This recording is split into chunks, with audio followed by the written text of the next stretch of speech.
वही माया लपटानी। सिया राम जय जय राम, राम सिया राम जय जय राम।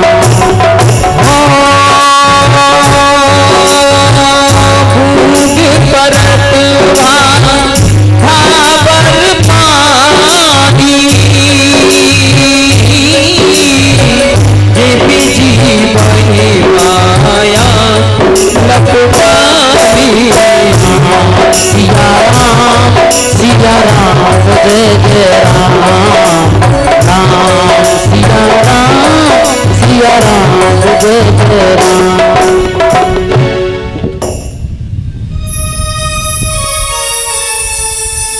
बूंद परत वहा ढाबर पानी, आकाश से बूंद गिरे, उस बूंद को आप जल को हाथ में लीजिए, एकदम स्वच्छ होता है, एकदम निर्मल होता है। और जैसे ही बूंद वो पानी पृथ्वी पर आई तो मिट्टी में मिलकर के वो गंदली हो जाती है, गंदी हो जाती है। ऐसे ही जीव जब तक मातृ गर्भ में वास करता है, जब तक माँ के गर्भ में रहता है, तब तक एकदम स्वच्छ होता है, निर्मल होता है। और जैसे ही माँ के गर्भ से बाहर आता है, फिर उसे भगवान की माया जकड़ लेती है। इसलिए मैं नहीं आऊंगा। तब भगवान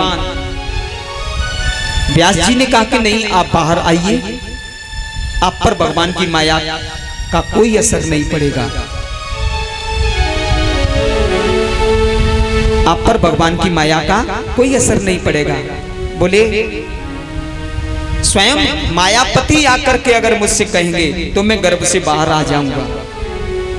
तब द्वारिकाधीश भगवान आए हैं, उन्होंने वचन दिया कि मेरी माया का आप पर कोई असर नहीं पड़ेगा।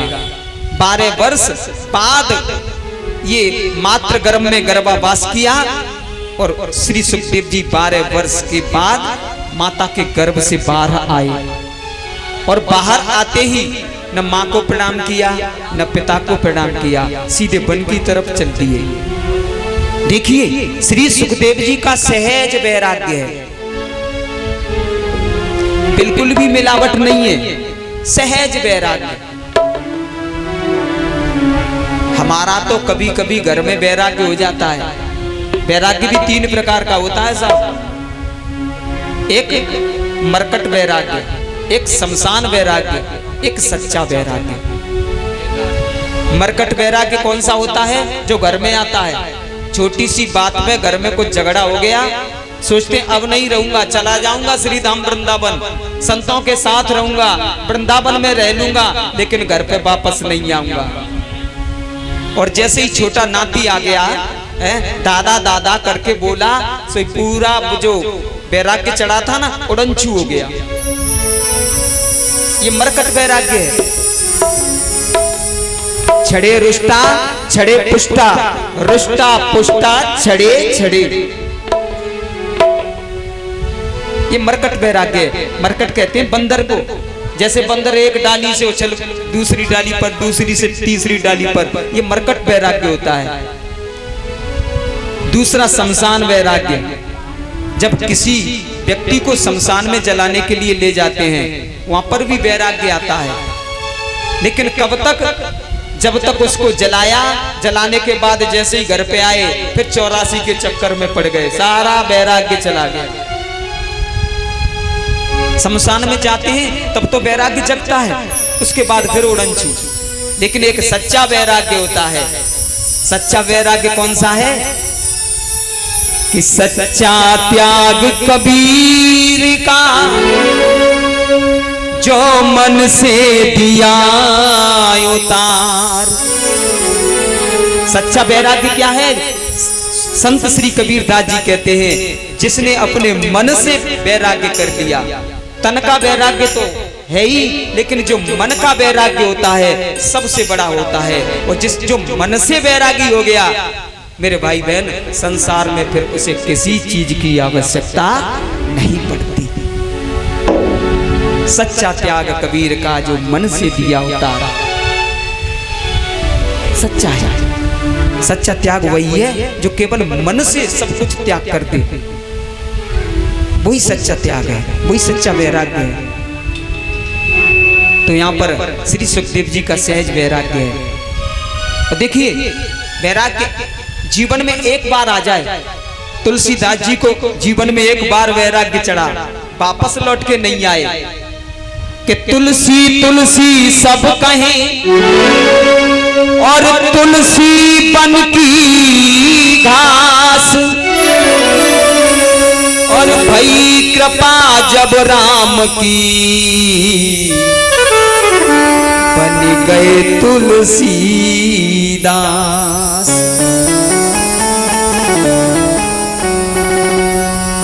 कब बने? जब घर गृहस्थी का त्याग कर दिया, वैराग्य चढ़ गया। और जब वैराग चढ़ा, वैसे तो तुलसी तुलसी तुलसी हैं, और जब भगवान की कृपा भई फिर तुलसी नहीं रहे, क्या बन गए? तुलसीदास बन गए। श्री सुखदेव जी जा रहे थे, पीछे पीछे व्यास जी, और जैसे ही व्यास जी सुखदेव एक सरोवर में स्त्रियां स्नान कर रही थी, और जैसे ही श्री सुखदेव जी को देखा, अवधूत वेश था, दिगंबर वेश था, चले जा रहे हैं। मेरे भाई बहन, शरीर पर जो मैला था उस मेले को भी नहीं उतारा, मेले को उतारते हैं वृक्षों पर फेंक देते हैं। वो श्री सुखदेव जी का जो मेला है जो वृक्षों पर फेंका, वो वृक्षों के ऊपर अमरबेल बन गया। ये अमरबेल है ना, जिसकी कहीं जड़ नहीं दिखाई देती है, ऊपर ही ऊपर।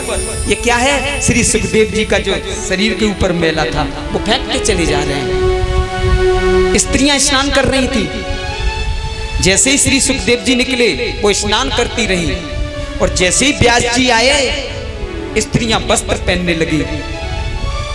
व्यास जी ने पूछा, देवियों अभी अभी मेरा बेटा युवा अवस्था थी जिसकी, वो निकल के गया, तुम स्नान करती रही, और जब मैं वृद्ध बूढ़ा हूं, वो बिल्कुल दिगंबर वेश था, नग्न वेश था, उसे देखकर तुमने वस्त्र नहीं पहने, मुझे देखकर वस्त्र क्यों पहन रही हो?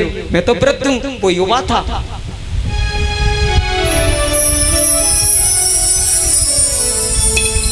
तब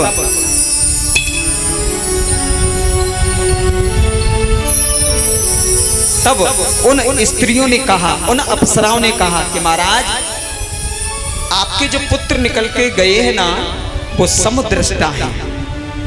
क्या है? समदृष्टा। ध्यान देना, एक होता है देह दृष्टा, एक होता है देव दृष्टा। देव दृष्टा यानी देव दृष्टा कौन है? जिसे अपने शरीर का स्त्री पुरुष का ज्ञान नहीं, जिसको स्त्री पुरुष का कोई ज्ञान नहीं। अरे जिसके दर्शन से हमारे शरीर का हमें भान नहीं रहा, हमें ये भान नहीं रहा कि हम स्त्री हैं कि पुरुष हैं, जिसका दर्शन अपने शरीर का भान बुला दे, जिसका दर्शन स्त्री पुरुष का ज्ञान बुला दे, ऐसे संत का दर्शन करके आज हम धन्य हो गए। वो स्त्रियां कहती हैं।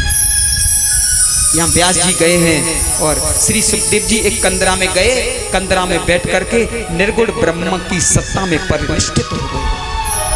व्यास जी वापस लौट के आ गए हैं। यहाँ श्री सुखदेव जी के नजर में सर्वम कृष्णमयम जगत, सारा संसार कृष्णमय है। रामचरितमानस में गोस्वामी जी भी लिखते हैं क्या?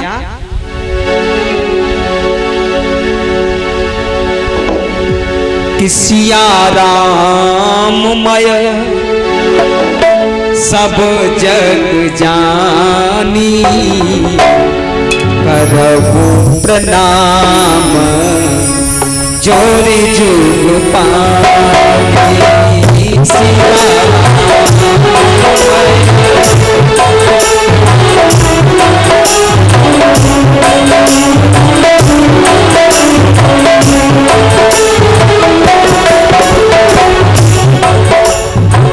सिया राममय सब जग जानी, करहु प्रणाम जोरि जुग पाई।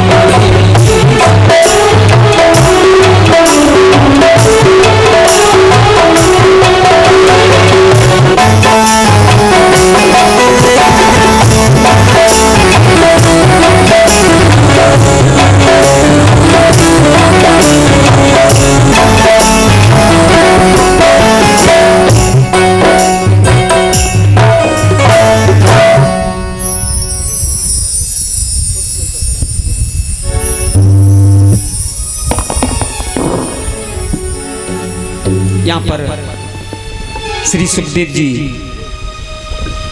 जब जाकर के ब्रह्म की निर्गुण ब्रह्म की सत्ता में परिनिष्ठित हो गए तो व्यास जी बड़े दुखी हुए और दुखी होकर के इन्होंने पहले 4 वेद बनाए, ऋग्वेद, यजुर्वेद, सामवेद और अथर्ववेद। 4 वेदों की रचना की, फिर भी मन संतुष्ट नहीं हुआ तो पंचम वेद महाभारत की रचना कर दी, फिर भी संतुष्टि नहीं हुई तो एक एक करके मेरे भाई बहन 17 पुराण लिख दिए, 17 पुराण लिख दिए, फिर भी मन संतुष्ट नहीं हुआ। और एक दिन अपने आश्रम पर श्री व्यास जी बैठे हुए थे, सम्यक्प्रास आश्रम पर। उसी समय नारद जी आए और नारद जी ने पूछा, व्यास जी क्या शांति है? भैया एक बात बताएं, हमको भी घर गृहस्थी में बहुत कम ऐसे लोग होंगे जिन्हें शांति होगी। पैसा तो बहुत है लेकिन शांति नहीं है, धन तो बहुत कमा लिया लेकिन शांति नहीं है, हर सुविधा है, हर सुख है पर शांति नहीं है। क्यों नहीं है? क्योंकि जो मिला है हम उसमें संतुष्ट नहीं है, जो मिल नहीं सकता उसके बारे में सोच सोच के परेशान है, इसलिए हम अशांत हैं। 3 चिंतन हर समय, सर्वकाल 3 चिंतन करो। मेरे से ज्यादा अच्छा किसी का नहीं है, मेरे घर जैसा किसी का घर नहीं है, मेरे परिवार जैसा किसी का परिवार नहीं है। बस लेकिन सोचते क्या है, चिंतन क्या करते हैं? अरे हमारे जैसा,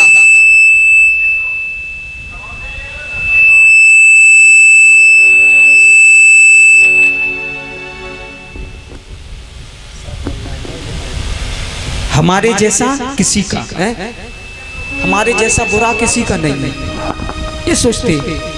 हमारे जैसा परिवार, हमारे जैसा घर, ऐसा किसी का बुरा नहीं है। लेकिन सोचना क्या चाहिए कि हमारे जैसा किसी का अच्छा नहीं है, और सोच करके आपके बच्चे कमा रहे हैं, अच्छी तरह से बच्चों को पढ़ा लिखा रहे हैं, कमा रहे हैं, खा रहे हैं, भगवान भोलेनाथ की कृपा समझिए और बस एक ही भजन गाते रहिए कि तेरी मेहरबानी का है बोझ इतना, तेरी मेहरबानी का है बोझ इतना, जिसे मैं उठाने के काबिल नहीं हूँ। तेरी मेहरबानी है बोझ इतना, जिसे मैं उठाने के काबिल नहीं हूँ।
बोलिए बांके बिहारी लाल